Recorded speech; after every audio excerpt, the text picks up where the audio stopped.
The law of autosuggestion, through which any person may rise to altitudes of achievement which stagger the imagination, is well described in the following verse. If you think you are beaten, you are. If you think you dare not, you don't.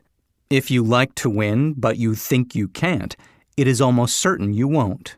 If you think you'll lose, you're lost. For out of the world we find, success begins with the fellow's will. It's all in the state of mind.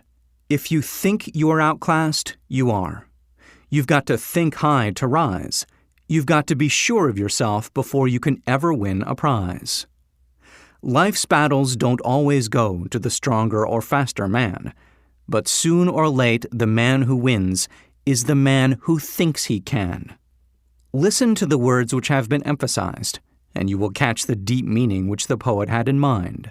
Somewhere in your makeup, perhaps in the cells of your brain, there lies sleeping the seed of achievement, which, if aroused and put into action, would carry you to heights such as you may never have hoped to attain.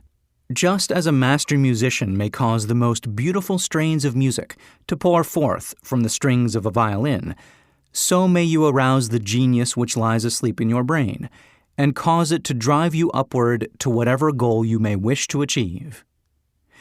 Abraham Lincoln was a failure at everything he tried, until he was well past the age of 40. He was a Mr. Nobody from nowhere, until a great experience came into his life, aroused the sleeping genius within his heart and brain, and gave the world one of its really great men. That experience was mixed with the emotions of sorrow and love. It came to him through Anne Rutledge, the only woman whom he ever truly loved. It is a known fact that the emotion of love is closely akin to the state of mind known as faith, and this for the reason that love comes very near to translating one's thought impulses into their spiritual equivalent. During his work of research, the author discovered, from the analysis of the life work and achievements of hundreds of men of outstanding accomplishment, that there was the influence of a woman's love back of nearly every one of them. The emotion of love in the human heart and brain creates a favorable field of magnetic attraction, which causes an influx of the higher and finer vibrations which are afloat in the ether. If you wish evidence of the power of faith, study the achievements of men and women who have employed it. At the head of the list comes the Nazarene. Christianity is the greatest single force which influences the minds of men. The basis of Christianity is faith, no matter how many people may have perverted or misinterpreted the meaning of this great force, and no matter how many dogmas and creeds have been created in its name, which do not reflect its tenets. The sum and substance of the teachings and the achievements of Christ, which may have been interpreted as miracles, were nothing more nor less than faith. If there are any such phenomena as miracles, they are produced only through the state of mind known as faith. Some teachers of religion, and many who call themselves Christians, neither understand nor practice faith. Let us consider the power of faith, as it is now being demonstrated by a man who is well known to all of civilization, Mahatma Gandhi of India.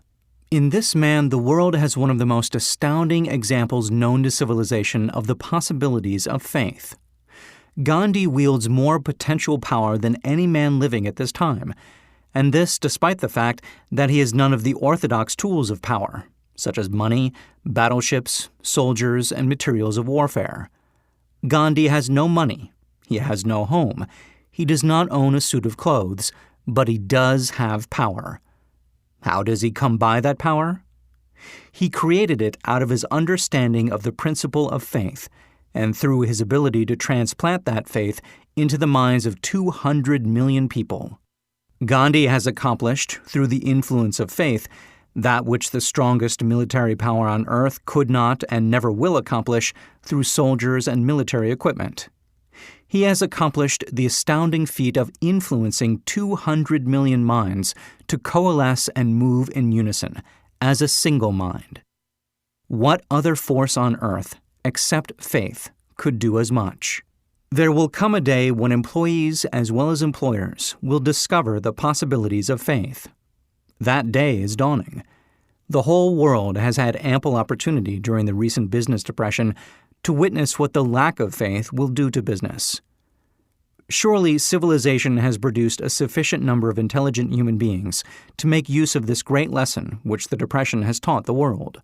During this depression, the world had evidence in abundance that widespread fear will paralyze the wheels of industry and business. Out of this experience will arise leaders in business and industry who will profit by the example which Gandhi has set for the world, and they will apply to business the same tactics which he has used in building the greatest following known in the history of the world. These leaders will come from the rank and file of the unknown men, who now labor in the steel plants, the coal mines, the automobile factories, and in the small towns and cities of America. Business is due for a reform. Make no mistake about this. The methods of the past, based upon economic combinations of force and fear, will be supplanted by the better principles of faith and cooperation. Men who labor will receive more than daily wages. They will receive dividends from the business, the same as those who supply the capital for business. But first they must give more to their employers, and stop this bickering and bargaining by force, at the expense of the public. They must earn the right to dividends. Moreover, and this is the most important thing of all, they will be led by leaders who will understand and apply the principles employed by Mahatma Gandhi. Only in this way may leaders get from their followers the spirit of full cooperation, which constitutes power in its highest and most enduring form. This stupendous machine age in which we live, and from which we are just emerging, has taken the soul out of men. Its leaders have driven men as though they were pieces of cold machinery. They were forced to do so by the employees who have bargained, at the expense of all concerned, to get and not to give. The watchword of the future will be human happiness and contentment, and when this state of mind shall have been attained, the production will take care of itself, more effectively than anything that has ever been accomplished where men did not and could not mix faith and individual interest with their labor. Because of the need for faith and cooperation in operating business and industry, it will be both interesting and profitable to analyze an event which provides an excellent understanding of the method by which industrialists and businessmen accumulate great fortunes, by giving before they try to get. The event chosen for this illustration dates back to 1900, when the United States Steel Corporation was being formed. As you listen to the story, keep in mind these fundamental facts, and you will understand how ideas have been converted into huge fortunes. First, the huge United States Steel Corporation was born in the mind of Charles M. Schwab, in the form of an idea he created through his imagination. Second, he mixed faith with his idea. Third, he formulated a plan for the transformation of his idea into physical and financial reality. Fourth, he put his plan into action with his famous speech at the University Club. Fifth, he applied and followed through on his plan with persistence and backed it with firm decision until it had been fully carried out. Sixth, he prepared the way for success by a burning desire for success. If you are one of those who have often wondered how great fortunes are accumulated, this story of the creation of the United States Steel Corporation will be enlightening. If you have any doubt that men can think and grow rich, this story should dispel that doubt, because you can plainly see in the story of the United States Steel the application of a major portion of the 13 principles described in this audiobook. This astounding description of the power of an idea was dramatically told by John Lowell in the New York World Telegram, with whose courtesy it is here reprinted. A pretty after-dinner speech for $1 billion.